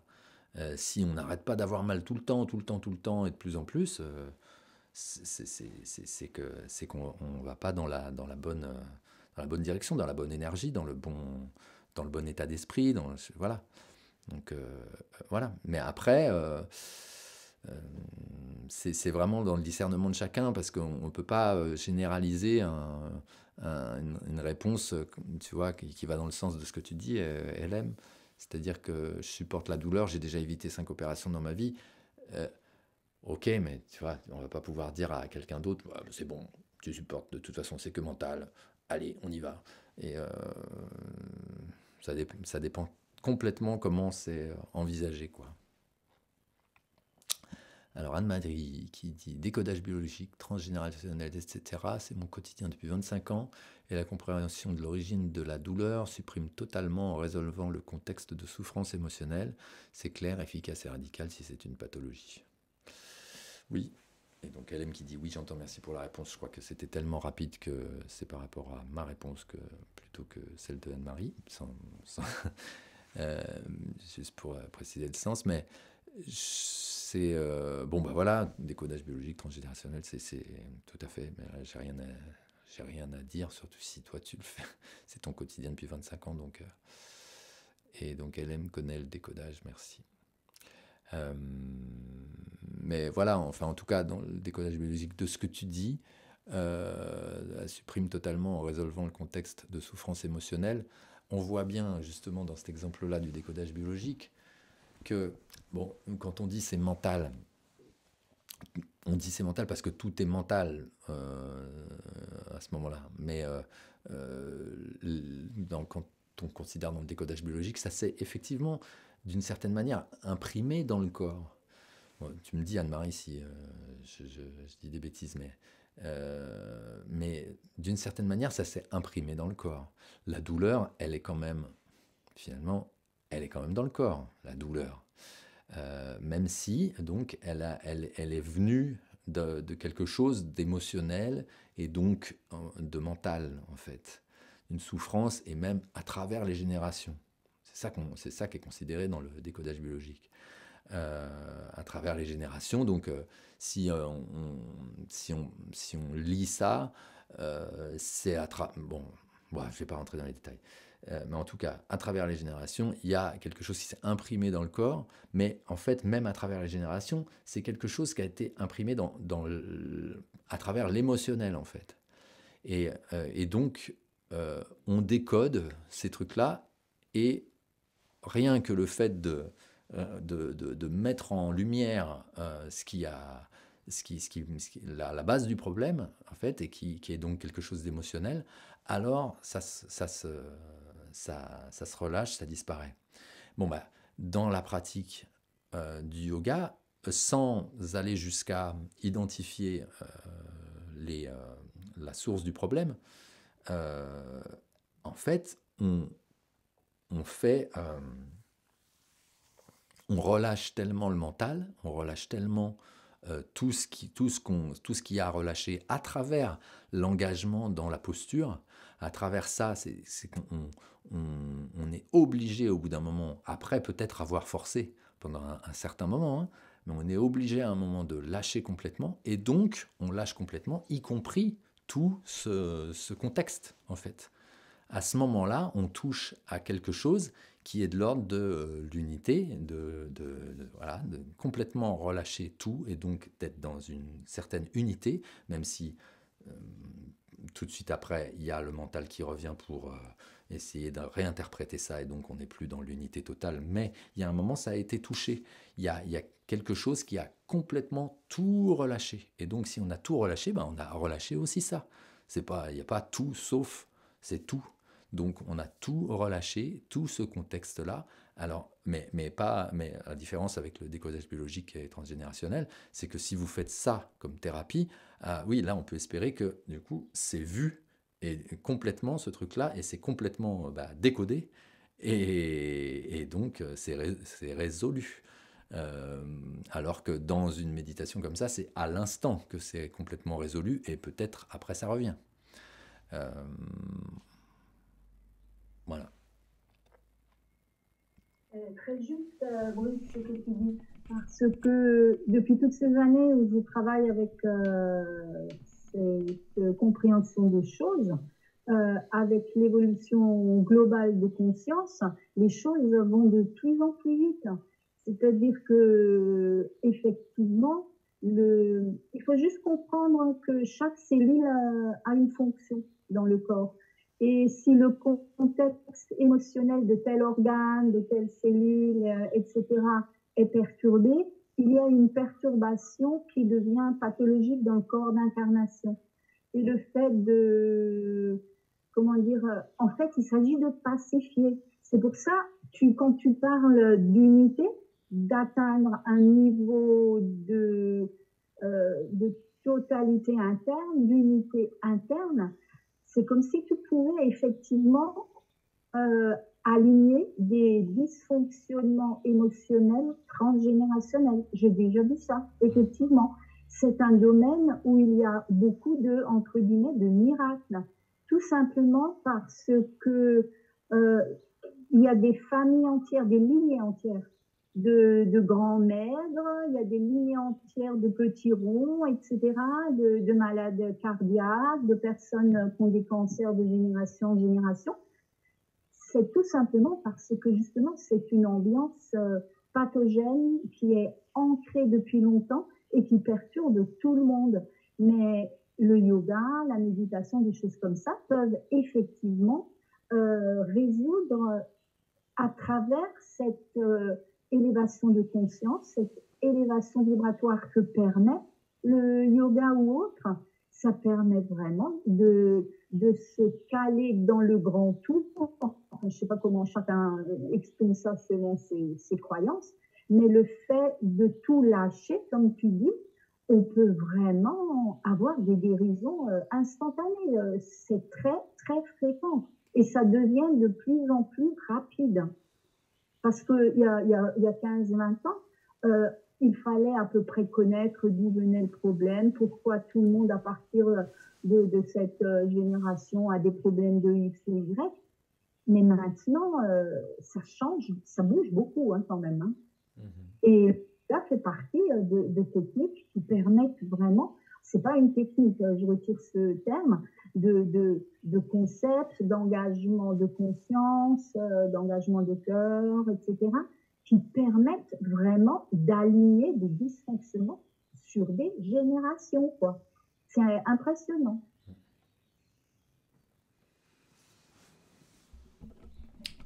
Merci Anne-Marie, et elle te dit merci aussi. Cela m'aide à persévérer le quantique.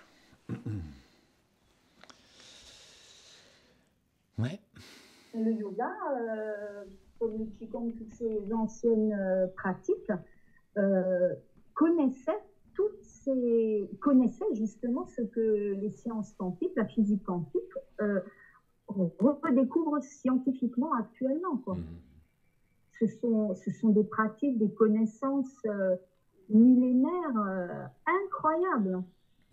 Ils avaient des connaissances que nous redécouvrons à travers la moulinette du mental, du côté scientifique, etc. Quoi. Mais je pense que vous avez rencontré dans vos formations de yoga des personnes passionnantes à ce niveau-là, qui avaient des capacités, entre guillemets, des connaissances et des compétences, entre guillemets, de guérison, en tout cas d'évolution très rapide, parce qu'on se branche sur quelque chose qui est bien plus que la matière dans laquelle nous vivons dans notre société actuelle, quoi.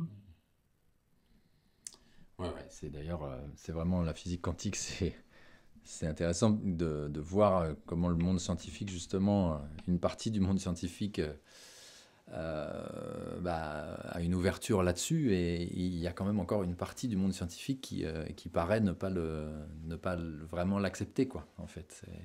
Parce que c'est un gros morceau finalement d'entrevoir que il y a des choses qu'on va avoir vraiment du mal à s'expliquer, et la physique quantique a l'air d'expliquer des choses, mais en fait d'expliquer tout tout un pan des choses comme ça, sans aller vraiment dans tout le détail, quoi. Mais voilà, même la communication à travers la communication comme la télépathie, quoi. Enfin, c'est ce qu'on appelle la télépathie, mais qui finalement, on se rend compte que c'est en partie possible. Euh, Quand une femme se réveille la nuit parce qu'il y a son fils qui vient d'avoir un gros accident de voiture, ça existe. Ça existe depuis toujours. On le sait, on l'a tous entendu, ce genre de truc.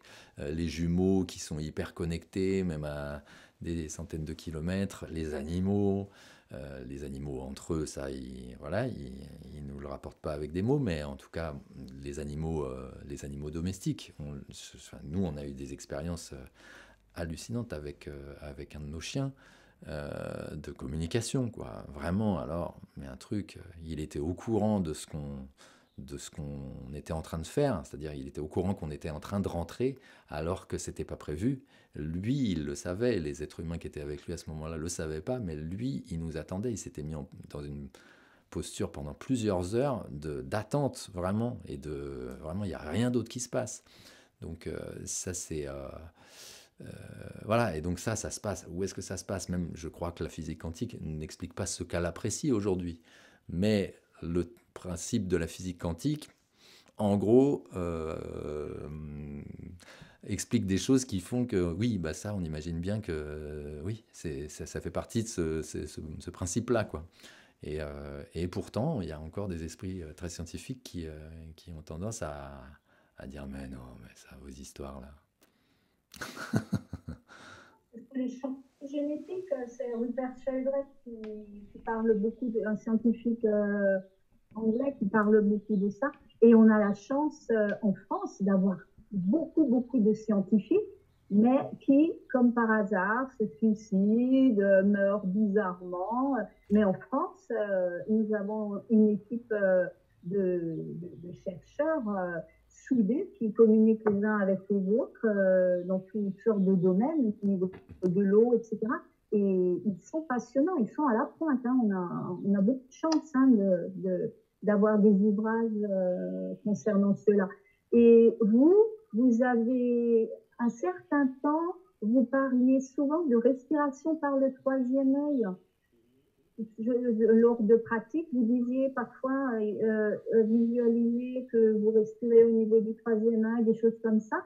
Et ces pratiques-là, ça je le dis par expérience, ces pratiques-là permettent vraiment le déploiement de l'intuition. L'intuition déploie les capteurs, si tu veux, qui nous relient les uns aux autres sans qu'on le voie. Donc, si les nadis, les méridiens continuaient hors du corps et étaient reliés à tout ce qui est vivant, sauf que la science l'a prouvé, hein, on a des images là-dessus, mais ce n'est pas encore passé dans la conscience. C'est pour ça que les yogas, toutes ces anciennes pratiques, elles sont magnifiques, quoi. Elles sont très évoluées et puissantes. Hein. C'est pour ça que ça tient la route, quoi. En plus, il travaille avec tout ce qu'on découvre, nous, péniblement, avec le mental, la science, etc. Quoi.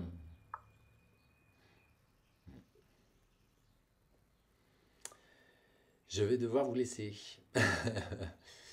Parce que, voilà, j'ai à récupérer des choses. Et 9h30, quand même, là, on a battu un record. Hein.